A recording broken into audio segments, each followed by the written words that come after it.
नमस्कार, जय हिंद। आप सभी का स्वागत है आपके अपने चैनल जैक वाला में। सबको शाम 7 बजे, आपको पता होगा हम लोग का मिलना कब होता है, शाम 7 बजे।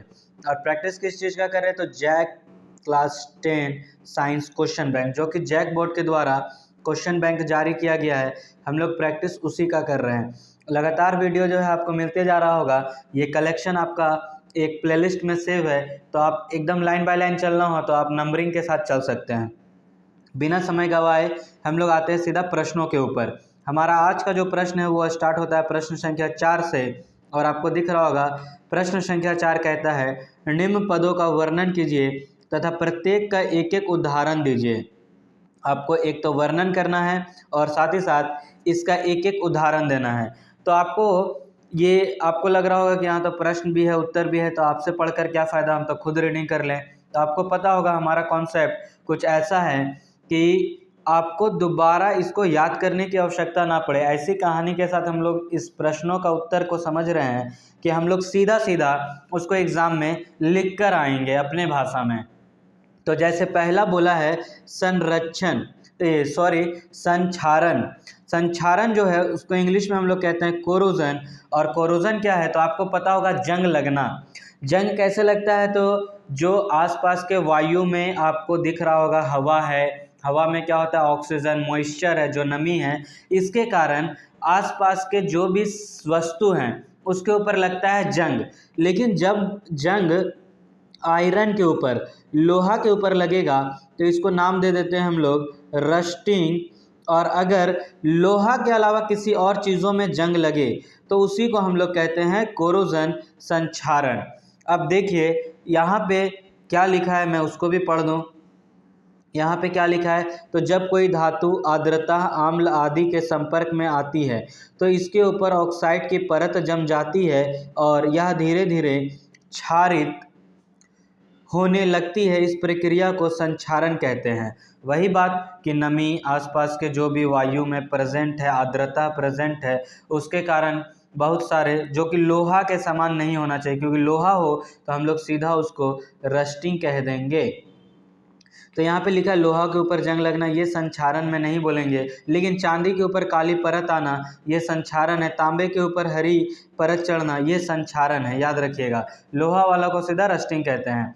फिर है विकृत गंधित। विकृत गंधित, जिसको कि अंग्रेजी में बोला जाए तो बोलते हैं रेंसिडिटी। और ये क्या होता है, तो आपको पता होगा खाने का चिप्स का पैकेट, सब कोई देखे हैं। चिप्स के पैकेट के अंदर देखिएगा, चिप्स तो थोड़ा सा निकलता है लेकिन वो पूरा फूला रहता है। फूला किससे रहता है, तो उसके अंदर भरा रहता है नाइट्रोजन गैस। अब ये जो नाइट्रोजन गैस है करता क्या, चिप्स को खराब होने नहीं देता है। नाइट्रोजन जो है वो एक तरह का आपका है क्या, तो एंटीऑक्सीडेंट। ऑक्सीडेंट, ये खराब होने नहीं देता है चिप्स के पैकेट को। लेकिन अगर हम लोग उस चिप्स के पैकेट को खोल दें, फाड़ कर रखें, तो क्या होगा, वो स्मेल करने लगेगा और उसका टेस्ट भी अनप्लीजेंट हो जाएगा। अनप्लीजेंट टेस्ट हो जाएगा। अब वो स्मेल भी कर रहा है, अनप्लीजेंट टेस्ट भी हो गया। तो इसी कंडीशन को एरियल ऑक्सीडेशन, जो उसके हवा में जो हवा के कारण उसके अंदर ऑक्सीडेशन हो रहा है, एरियल ऑक्सीडेशन जो उसमें हो रहा है, इसी चीज़ को हम लोग कहते हैं रेंसिडिटी। अब देखिए ज़रा यहाँ पे क्या लिखा है, तेल तथा वसा युक्त खाद्य पदार्थ। तो ये चिप्स उप्स क्या है, तेल और वसा युक्त है। तो याद रखना, तेल तथा वसा युक्त खाद्य पदार्थ जब वायु में उपस्थित ऑक्सीजन के साथ अभिक्रिया करते हैं तो उपचयन, ऑक्सीडेशन के फलस्वरूप उनके स्वाद और गंध विकृत हो जाते हैं। यही लाइन मैंने बोला, यही प्रक्रिया को हम लोग कहते हैं विकृत गंधिता। और उदाहरण के लिए खुला रखने पर समोसे का स्वाद और गंध बिगड़ जाना। आपको ही पता है, जब समोसे का स्वाद देखिएगा खुला रखकर तो वो बिगड़ जाएगा। आते हैं अगले प्रश्न की ओर। प्रश्न संख्या 5 फिर से आपको पूछ रहा है ऊष्माक्षेपी से। बोल रहा ऊष्माक्षेपी तथा ऊष्माशोषी। ऊष्माक्षेपी मतलब एक्सोथर्मिक, और ऊष्माशोषी यानी कि इंडोथर्मिक। अभिक्रिया का क्या अर्थ है, उदाहरण दीजिए। तो देखिए ऊष्माक्षेपी, ऊष्मा बाहर दे देगा, छेप देगा, और उष्माशोषी, शोषण करना, मतलब वो खींच लेगा अंदर। इंग्लिश में भी देखिएगा तो एक्सो मीन्स एग्जिट और इंडो मीन्स अंदर। तो जब हीट हम लोगों का बाहर निकलेगा किसी भी रिएक्शन से, हीट जो है वो बाहर आएगा तो हम लोग कहेंगे कि ऊष्माक्षेपी है। और जब हीट हम लोगों को देना पड़ेगा किसी रिएक्शन को पूरा करने के लिए तो बोलेंगे कि ऊष्माशोषी है, शोषण कर रहा है उसका। और एग्जाम्पल आप सीधा सीधा याद रखिएगा, वो ऑक्सीजन दे रहे हैं तो वहाँ से CO2 H2O, और जब भी हम लोग बात करेंगे किसी के साथ भी ऑक्सीजन का अभिक्रिया कराएंगे तो ऊष्मा आपको बाहर निकलेगा। ये ऊष्माक्षेपी का आपका उदाहरण है। और ज़रा ये इसकी परिभाषा क्या लिखता है वो भी देख लीजिए। ऊष्माक्षेपी अभिक्रिया वह अभिक्रिया है जिसमें उत्पादन के साथ साथ ऊष्मा का उत्सर्जन होता है। याद रखिएगा CH4O2 CO2 H2O, ये आपका ऊष्माशोषी अभिक्रिया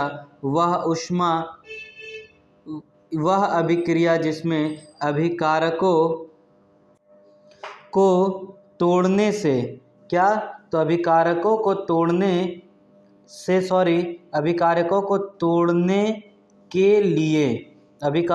तोड़ने के लिए ऊष्मा या अन्य किसी प्रकार की ऊर्जा की आवश्यकता होती है, उसे ऊष्माशोषी, क्योंकि वो ग्रहण कर रहा है। जैसे AgCl, आप इसको जैसे ही सूर्य का प्रकाश दीजिएगा Hµ तो ये टूट जाएगा Ag और Cl2 में, याद रखना है। तो ये दोनों आपका हो गया ऊष्माक्षेपी और ऊष्माशोषी। अगला प्रश्न आपका है प्रश्न संख्या 6, जिसके बारे में हमने पीछे ही डिस्कस किया है। क्या है, तो तेल एवं वसा युक्त खाद्य पदार्थों को नाइट्रोजन से प्रभावित क्यों किया जाता है। अभी मैंने बोला क्योंकि उसमें जो है क्या नहीं हो जाए, तो उसमें हो जाए नहीं आपका विकृत गंधिता, जिसको कि इंग्लिश में बोलना चाहें तो बोलते हैं रैंसिडिटी। बस उसी बात को यहाँ पे छाप देना है कि तेल एवं वसा युक्त खाद्य पदार्थों को नाइट्रोजन से इसलिए प्रभावित किया जाता है क्योंकि ये पदार्थ ऑक्सीजन के साथ उपचयन अभिक्रिया करते हैं, मतलब ऑक्सीडेशन, तथा इससे उनके स्वाद और गंध बदल जाते हैं। ये लाइन हमने अभी देखा है।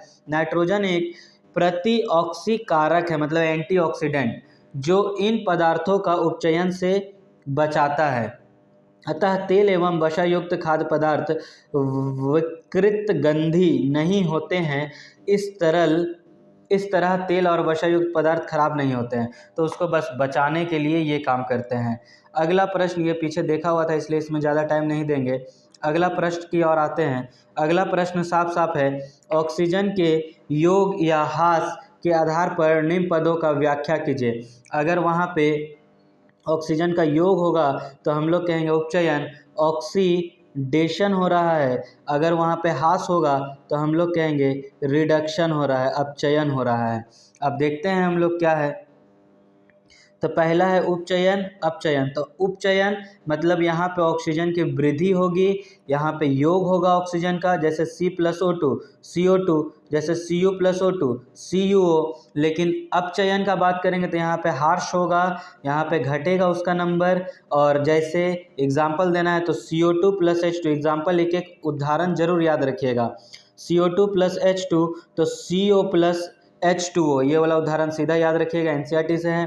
CuO + H2 जो कि होता है Cu + H2O, ये NCERT का एक बहुत ही महत्वपूर्ण उदाहरण है।